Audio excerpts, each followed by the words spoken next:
네, 반갑습니다. 매일 말씀 묵상 시작하도록 하겠습니다. 함께 찬양하도록 하겠습니다.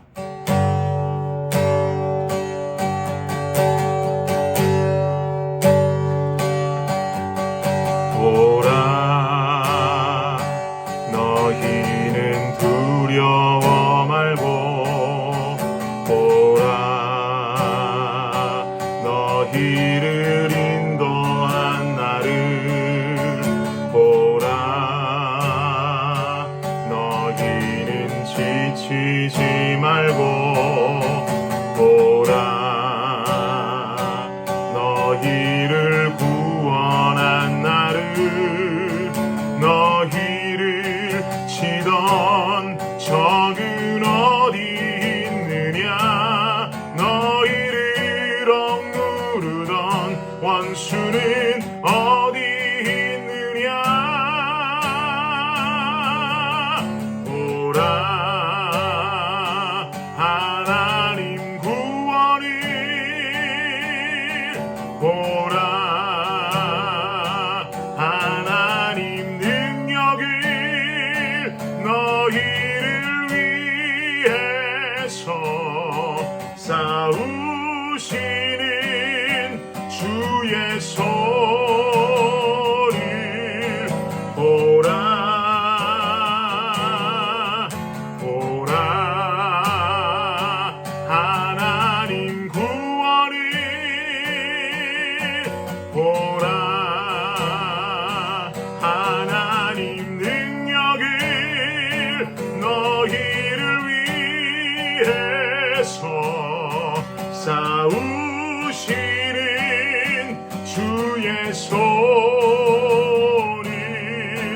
보라.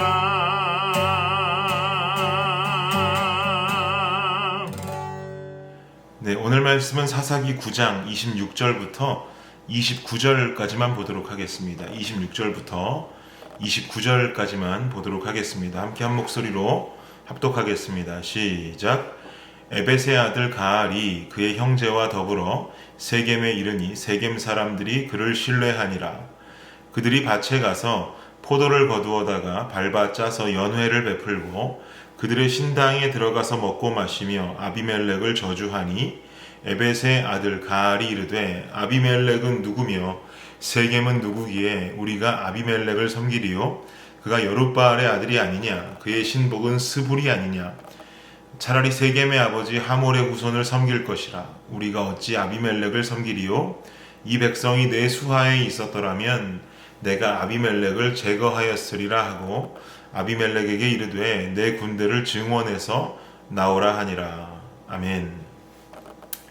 네, 우리는 며칠 전에 생명의 삶 말씀을 통해서 사람의 욕심의 끝을 보았었습니다. 누군가 경쟁자를 죽여야만이 그 사람을 짓누르고 더 높은 자리에 오를 수가 있다라는 이야기였습니다. 그 경쟁자가 70명이라면 그 70명을 모조리 죽여야만이 그 중에서 우두머리가 될 수 있는 것입니다. 그 욕심이 아주 과하게 되면은요, 그 70명이라는 상대가 나의 형제가 된다 해도 죽이고, 모두 다 죽이고 우두머리 자리에 올라가야만 하는 것이 바로 인간의 욕심이었습니다. 이런 식으로 왕위에 오르게 된 자가 바로 기드온의 아들인 아비멜렉이라고 하는 자입니다. 아비멜렉은 자신의 외가 친척들이 살고 있는 세겜 땅으로 갔습니다. 그리고 사람들로 하여금 자신이 왕위에 오를 수 있도록 도울 것을 요청했지요. 그리고는 그것을 찬성하는 세겜 사람들이 마련해준 돈을 가지고 불량배들을 동원하고 불량배들과 함께 다시 고향으로 돌아가서 자신의 형제 70명을 모조리 다 죽여버렸습니다. 이렇게 왕위에 오른 아비멜렉은요, 3년간 이스라엘을 다스리게 됩니다. 그리고 오늘 본문을 보니까요, 새로운 사람이 한 사람 등장하고 있습니다. 26절 말씀 보십시오. 함께 읽어볼까요? 시작. 에벳의 아들 가알이 그의 형제와 더불어 세겜에 이르니 세겜 사람들이 그를 신뢰하니라. 에벳의 아들 가알이라고 하는 자가 화려하게 등장하고 있습니다. 현재 상황의 배경은 하나님의 역사로 말미암아서 지금 이스라엘을 다스리고 있는 아비멜렉과 세겜 백성들의 사이가 좋지 않은 상태입니다. 바로 이때 가알이라고 하는 자가 나타났고요. 세겜 사람들의 신뢰를 얻게 됩니다. 어떤 새로운 리더의 등장이라고 볼 수가 있는 것이겠죠. 아까도 말씀드렸다시피 누군가보다 높은 자리에 오르기 위해서는 그 상대를 죽이고 밟고 일어나면 됩니다. 아비멜렉이요, 그 방법으로 왕이 되었으니까요, 가알이라고 하는 자도 왕이 되지 못할 법도 없는 거지요. 왕이 되는 방법은 아주 간단하니까요. 아비멜렉만 죽이면 됩니다. 아비멜렉 죽이고 그보다 더 높은 자리로 올라가면 가알도 왕 될 수 있는 것입니다. 그러면 가알은 아비멜렉보다 더 강한 자가 되고 사람들을 다스릴 수 있는 새로운 왕위에 오를 수가 있는 것이죠. 본문 27절 말씀도 한번 보십시오. 27절 말씀 함께 읽겠습니다. 시작. 그들이 밭에 가서 포도를 거두어다가 밟아짜서 연회를 베풀고 그들의 신당에 들어가서 먹고 마시며 아비멜렉을 저주하니. 가알의 무리들이 밭에서 포도를 가져다가 연회를 베풉니다. 그리고 먹고 마시면서 아비멜렉은 그들의 안주거리가 되죠. 아비멜렉을 저주한다고 지금 성경은 말하고 있지 않습니까? 더 이상 세겜 사람들은 아비멜렉을 긍정적으로 보고 있지 않습니다. 그리고는 어떻게 하면 아비멜렉을 죽일 수 있을지 계략을 짜기 시작하지요. 저는요, 아비멜렉과 이 가알의 모습을 보면서 인간 내면에 숨어있는 악함을 발견하게 되었습니다. 누구 한 사람을 죽여야만이 그 사람보다 높은 위치에 올라갈 수 있다라고 하는 인간의 악한 마음 말입니다. 아비멜렉이 70명을 죽여서 이스라엘의 우두머리가 되니까 또 다른 이는 그 아비멜렉만 죽이면 이스라엘의 우두머리가 될 수 있다고 생각하면서 아비멜렉을 공격하기에 이르는 것이죠. 사랑하는 성도 여러분, 이것은 비단 아비멜렉과 가알에게만 국한되는 이야기이겠습니까? 아닙니다. 오늘을 살아가고 있는 우리도 사실은 마찬가지입니다. 누구를 이겨야만이 내가 더 높은 자리로 올라갈 수 있단 말입니다. 누구 하나를 어떻게든 죽여야만이 더 높은 자리로 갈 수 있단 말입니다. 이런 마음 우리 마음 속에도 갖고 산단 말이죠. 제가요, 군 생활을요, 분당구청에서 했습니다. 쉽게 말하면 방위였단 얘기죠. 분당구청 위생팀이라는 곳에서 3년간 대체복무를 했는데요. 여름철이 되면 이 위생팀이 꽤나 바빠집니다. 왜 바빠지냐면요, 분당 지역에 있는 서현역, 순회역, 오리역 이런 근처의 빌딩들에는요, 1층과 2층에는 각종 식당과 술집들이 아주 즐비해 있습니다. 그런데 1층에서 식당을 하는 영업주들이 자기 가게의 문 앞에 있는 인도에 파라솔을 깔고요, 손님을 받게 되는 불법 확장 영업을 여름철이면 아주 많이 합니다. 여름철 구청 위생팀은요, 이런 불법 확장 영업하는 1층의 식당들을 집중적으로 단속하게 됩니다. 어떻게든 한 테이블이라도 손님을 더 받아야 하는 거죠. 그래서 돈을 더 벌어야 하는 것이 바로 업주들의 욕심입니다. 그런데요, 2층에 있는 식당을 생각하면은요, 참 2층의 상황이 안 됐습니다. 왜냐면은 2층에 있는 식당은요, 불법 확장 영업을 하고 싶어도 할 수 없습니다. 파라솔을 공중으로 띄울 수는 없지 않습니까?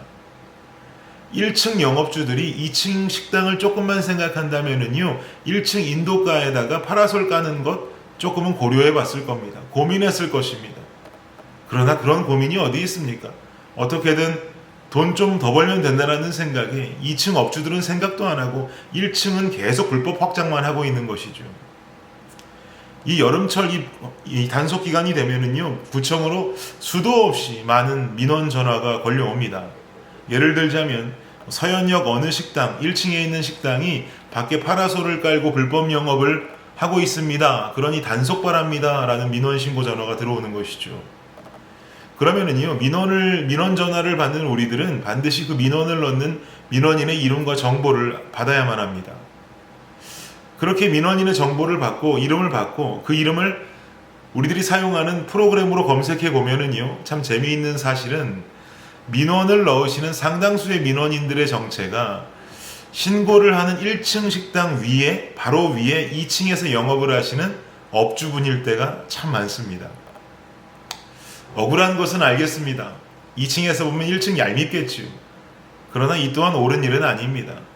어떻게든 1층 식당이 행정처분을 받게 해서 영업정지라도 받게 해서 자신의 업장을 살리려는 마음이 있는 것이죠.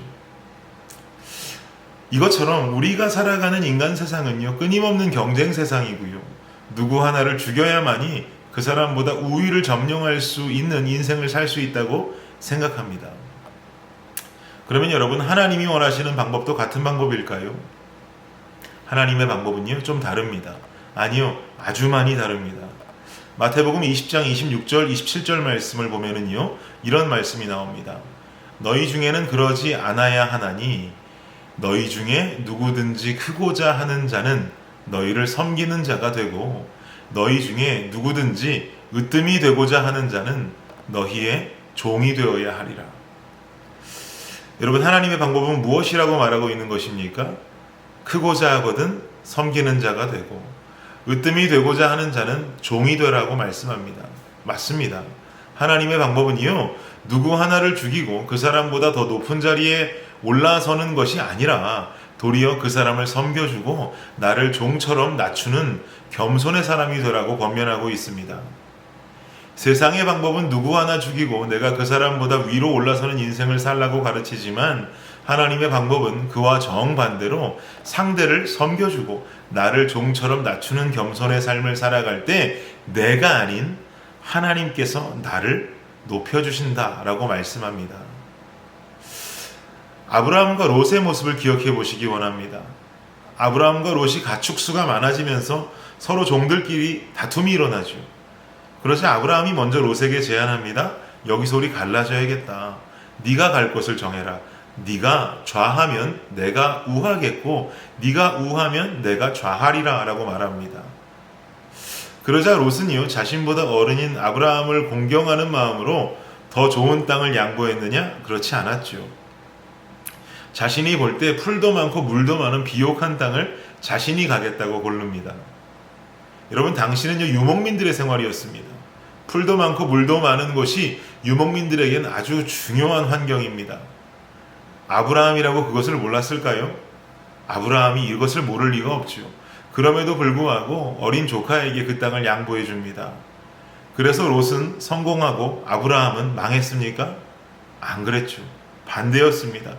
도리어 하나님께서 사용하시는 자는 아브라함이었습니다. 롯은요, 도리어 소돔과 고모라 사건을 만나게 되고요, 타락한 도시에서 어려움만 겪게 됩니다. 사랑하는 성도 여러분, 이처럼 우리 인생 위로만 올라간다고 다 좋은 것 아닙니다. 점점 위로만 올라가는 거 좋은 것 아닙니다. 누구 하나 죽이고 내가 그 사람보다 위로 올라가려고 발버둥 치는 것이 값진 삶 아니란 말입니다.